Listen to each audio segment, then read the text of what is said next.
هەردوو نوێنەرەکەی هەرێمی کوردستان لە خولی نایەبی عێراق لە هەفتەی دووەمی خولەکە ڕوبەڕووی یەکتر بوونەوە.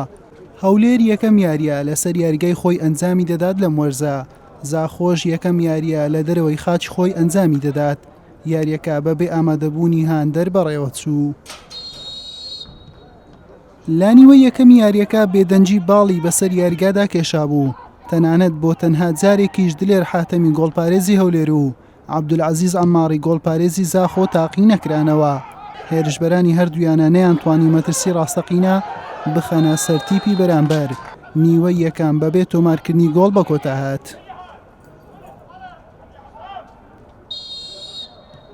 لانیوەی دووەمی یاریەکە پلانی هەردوو ڕاهێنەر ڕادانگاسانین و ئەحمەد سەڵاح بۆ هێرشبەری گۆڕا. بە تایبەت یانەی هەولێر فشارەکانی بۆ سەر گۆڵی زاخۆ زیاتر بوو. تاوەکو لە خولەکی 66 لە ئەسیستێکی جوانی شوان مامۆ فەرحان شەکوور هەولێری بە گۆڵی یەکەم پێشخست.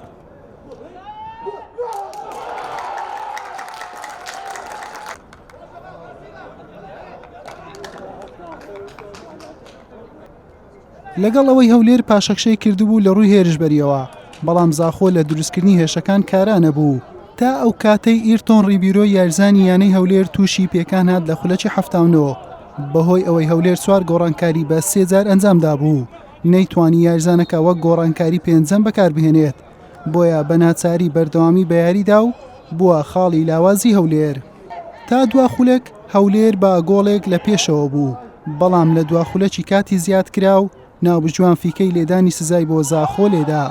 ئەحمەد داود توانی ئەنجامەکە یەکسان بکاتەوە و یاریەکە بە گۆڵێک بۆ هەردوویانە بە کۆتا هات. دەستخۆشی لە هەردوو تیپ دەکەم.